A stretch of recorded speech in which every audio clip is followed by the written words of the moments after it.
Welcome to our YouTube channel for daily jobs update.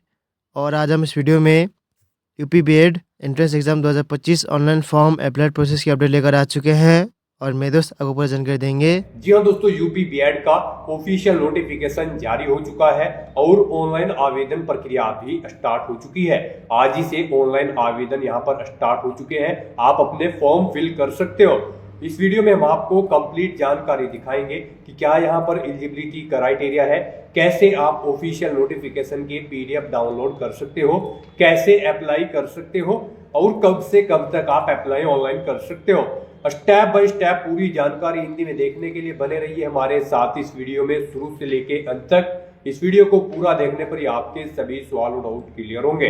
तो चलिए दोस्तों, बिना कोई वक्त गंवाए शुरू करते हैं UP BEd 2025 online application form की कंप्लीट जानकारी। सबसे पहले आपको हमारी वेबसाइट विजिट करना होगा, जिसका लिंक आपको नीचे description plus first comment box में मिल जाएगा। और हमारे इस पेज पर विजिट करके आप यहां से यूपी बीएड 2025 का ऑनलाइन फॉर्म फिल कर सकते हो। बुंदेलखंड यूनिवर्सिटी बीयू झांसी की ओर से नोटिफिकेशन जारी किया गया है। बैचलर ऑफ एजुकेशन बीएड का 2 साल का यहाँ पर ये प्रोग्राम है। जी हाँ दोस्तों, यहाँ पर इंपोर्टेंट डेट्स की अगर बात करें तो ऑनलाइन आवेदन प्रक्रिया इसके लिए आज ही से शुरू होने जा रही है। 15 फरवरी 2025 स्टार्टिंग डेट है ऑनलाइन आवेदन करने की और लास्ट डेट ऑनलाइन आवेदन करने की 15 मार्च 2025 है। एग्जाम डेट अप्रैल 2025 में है। एडमिट कार्ड एग्जाम से कुछ दिन पहले रिलीज कर दिया जाएगा। रिजल्ट इसका मई 2025 में जारी किया जाएगा और काउंसलिंग स्टार्ट होगी जून 2025 में।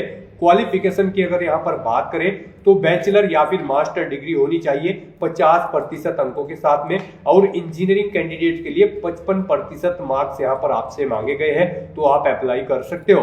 एज लिमिट यहाँ पर मिनिमम 15 वर्ष है, मैक्सिमम अपर एज लिमिट नहीं रखी गई है। एप्लीकेशन फीस की बात करें तो यहाँ पर जनरल ओबीसी डब्ल्यूएस कैटेगरी के लिए 1400 रुपए एप्लीकेशन फीस है। SC/ST को 700 रुपए शुल्क जमा करना होगा। ऑनलाइन या फिर ऑफलाइन भी आप फीस पेमेंट कर सकते हो। सिलेक्शन एंट्रेंस एग्जाम के आधार पे किया जाएगा। ऑनलाइन अप्लाई कर सकते हो। BUjhansi.ac.in इसकी ऑफिशियल वेबसाइट है, जिसके द्वारा आप फॉर्म फिल कर सकते हो या फिर पीडीएफ डाउनलोड कर सकते हो। इंपोर्टेंट लिंक सेक्शन के अंतर्गत आपको ऑफिशियल नोटिफिकेशन पीडीएफ का लिंक दिया गया है। तो आप जैसे इस लिंक पर क्लिक करोगे तो आपके सामने पीडीएफ ओपन हो जाएगी। अभी यहाँ पर यूपी बीएड की शॉर्ट नोटिफिकेशन रिलीज की गई है। आप यहाँ से डिटेल चेकआउट कर सकते हो। डिटेल नोटिफिकेशन आपके इसके ऑफिशियल पोर्टल से डाउनलोड कर सकते हो। नोटिस सेक्शन में आपको लिंक मिल जाएगा। यहाँ पर आप देख सकते हो, इसमें आपको डेट दे दी गई है 15 फरवरी से 15 मार्च तक BUjhansi.ac.in पोर्टल के द्वारा आप ऑनलाइन फॉर्म फिल कर सकते हो। कंप्लीट डिटेल आप इसकी डिटेल नोटिफिकेशन से चेकआउट कर सकते हो। पूरी पीडीएफ रीड आउट करने के बाद में आपको अप्लाई ऑनलाइन लिंक पर क्लिक करना होगा। जैसे आप अप्लाई ऑनलाइन लिंक पर क्लिक करोगे तो आपके सामने यहाँ पर यूपी बीएड का ये ऑफिशियल पोर्टल खुलेगा। गाइड, यहाँ पर अगर आपने पहले से रजिस्ट्रेशन कर रखा है तो आपको click here for existing user इस लिंक पर क्लिक करके लॉगिन कर लेना है और फिर अपना फॉर्म फिल करना है। और अगर आप यूपी बीएड के लिए फर्स्ट टाइम अप्लाई करने जा रहे हो तो सबसे पहले यहाँ पर आपको अपना रजिस्ट्रेशन करना होगा। उसके लिए आपको यहाँ पर click here for new user registration इस टैब पर क्लिक करना है। उसके बाद आपके सामने यहाँ पर रजिस्ट्रेशन का इंटरफेस खुलेगा। गाइड, यहाँ पर रजिस्ट्रेशन का पेज खुलने से पहले आपको सभी जनरल इंस्ट्रक्शंस प्रोवाइड करा दिए गए हैं। आपको ये गाइडलाइंस और इंस्ट्रक्शंस केयरफुली रीड करने हैं। पूरे इंस्ट्रक्शन रीड करने के बाद आपको इसे नीचे स्क्रॉल डाउन करना है, आई एग्री चेकबॉक्स को ओके करना है और फिर सबमिट बटन पर क्लिक कर देना है। उसके बाद आपके सामने यहाँ पर रजिस्ट्रेशन का फॉर्म ओपन हो जाएगा। यहाँ पर आपको अपना पूरा नाम एंटर करना है। उसके बाद यहाँ पर आपको अपना पूरा नाम एक बार फिर से एंटर करना होगा। कंफर्मेशन के लिए यहाँ पर आपको अपना नाम 2 बार एंटर करना होगा। फिर आपको यहाँ पर अपने फादर का नाम एंटर करना है। फादर का नाम भी आपको 2 बार एंटर करना होगा। ऐसे ही आपको अपनी मदर का नाम एंटर करना है। फिर आपको अपनी डेट ऑफ बर्थ इस कैलेंडर में से सिलेक्ट कर लेनी है, वो भी आपको यहाँ पर 2 बार ही सिलेक्ट करनी होगी। यहाँ पर आपको सभी फील्ड्स 2 बार एंटर करनी होगी या फिर सिलेक्ट करनी होगी कंफर्मेशन के लिए। उसके बाद यहाँ पर आपको अपनी ईमेल आईडी एंटर करनी है। ईमेल आईडी एक बार फिर से एंटर करनी है कंफर्मेशन के लिए। उसके बाद यहाँ पर आपको अपना मोबाइल नंबर एंटर करना है 10 डिजिट का, वही मोबाइल नंबर एक बार फिर से एंटर करना है कंफर्मेशन के लिए। और उसके बाद यहाँ पर आपको जनरेट OTP ओटीपी ऑप्शन पर क्लिक करना है और फिर आपके रजिस्टर्ड मोबाइल नंबर और ईमेल आईडी पर ओटीपी जाएंगे। वो ओटीपी यहां पर आपको वेरीफाई कर लेने हैं और अपने मोबाइल नंबर और ईमेल आईडी को वेरीफाई कर लेना है। उसके बाद यहां पर आपको ये कैप्चा कोड एंटर करना है और रजिस्टर की स्टेप पर क्लिक कर देना है। नेक्स्ट आपके सामने कुछ इस तरह से इंटरफेस खुलेगा। यहां पर आपको एक रजिस्ट्रेशन नंबर प्रोवाइड कर दिया गया है। ये रजिस्ट्रेशन नंबर आपको केयरफुली नोट डाउन करके रख लेना है। ये रजिस्ट्रेशन नंबर और आपका पासवर्ड आपकी रजिस्टर्ड ईमेल आईडी पर भी सबमिट कर दी गई है। आपको इन्हें केयरफुली नोट डाउन करके रख लेना है फ्यूचर यूज के लिए। तो यहां पर अब आपको ऊपर टॉप पर click here to edit application, इस ब्लिंकिंग लिंक पर क्लिक करना है। फिर आपके सामने यहां पर कुछ इस तरह से इंटरफेस खुलेगा। यहां पर अब आपको सबसे पहले अपना जेंडर सिलेक्ट करना है, फिर अपना मैरिटल स्टेटस बताना है, आप मैरिड हो या फिर अनमैरिड। उसके बाद यहां पर आपको अपनी नेशनैलिटी सिलेक्ट कर लेनी है, फिर आपको अपना यहां पर स्टेट सिलेक्ट कर लेना है। उसके बाद यहां पर आपको बताना है आपने अपनी 10वीं क्लास उत्तर प्रदेश से पास की है, अगर की है तो यस करें, नहीं की है तो नो ऑप्शन सिलेक्ट करें।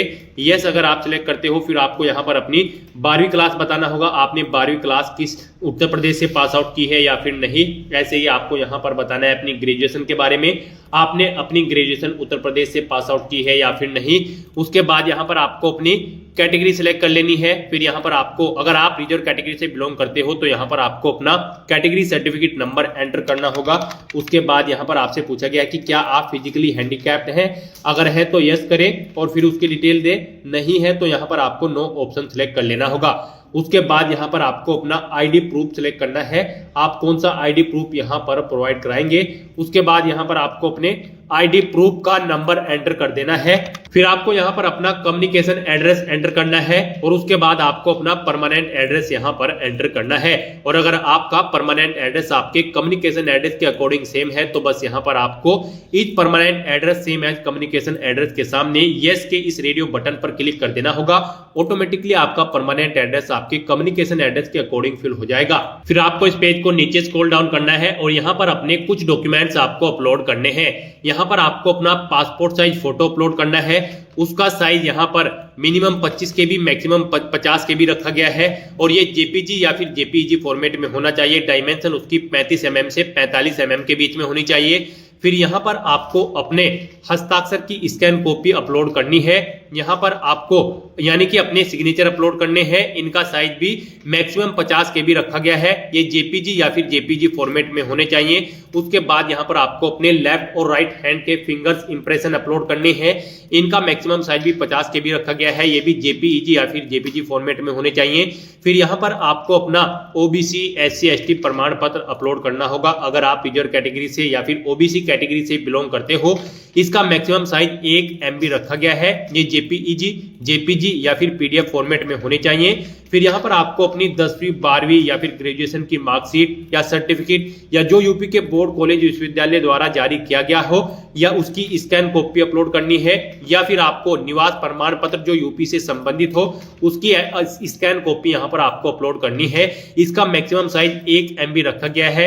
ये जेपीईजी, जेपीजी या फिर पीडीएफ फॉर्मेट में होने चाहिए। तो यहां पर आपको अपने डॉक्यूमेंट्स अपलोड करने हैं। उसके लिए आपको चूज फाइल बटन पर क्लिक करना है, फाइल को सिलेक्ट करना है और अपलोड के इन बटन पर क्लिक करके 1 by 1 करके अपने इन सभी डॉक्यूमेंट्स को अपलोड कर देना है और उसके बाद आपको सेव एंड कंटिन्यू ऑप्शन पर क्लिक कर देना है।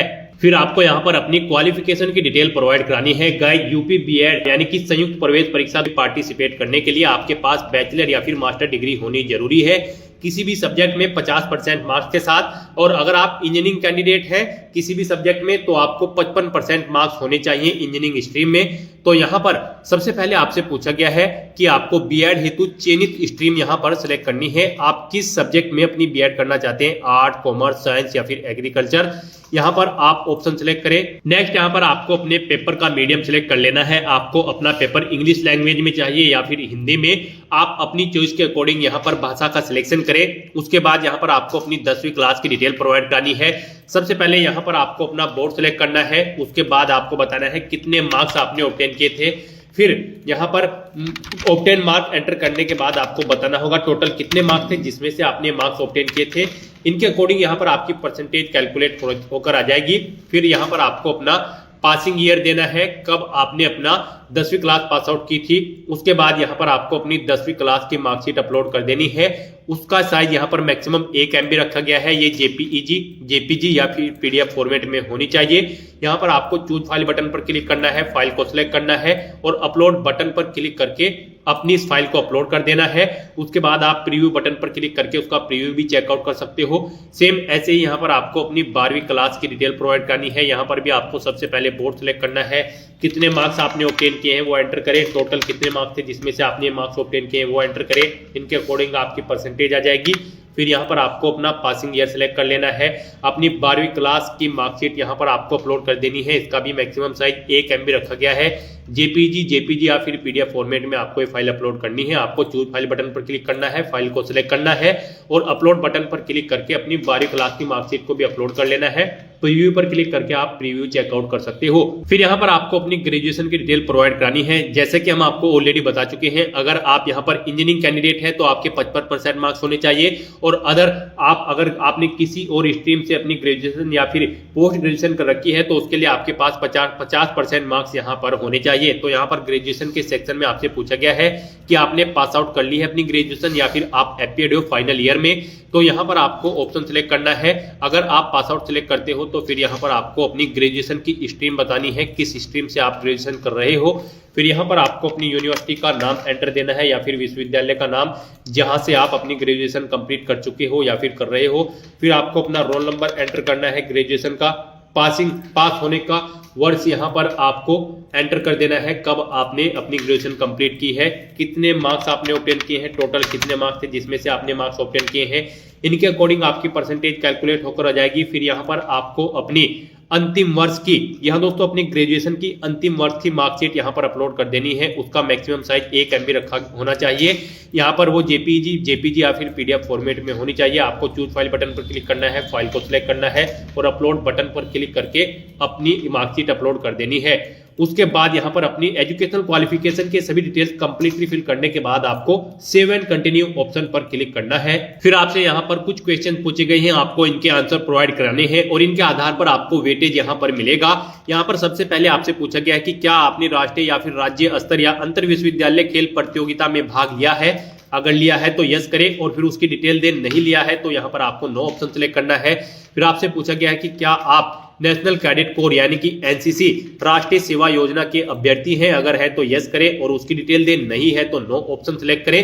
फिर आपसे पूछा गया कि क्या आप स्वतंत्रता संग्राम सेनानियों के आश्रितों के आरक्षण का लाभ लेना चाहते हैं।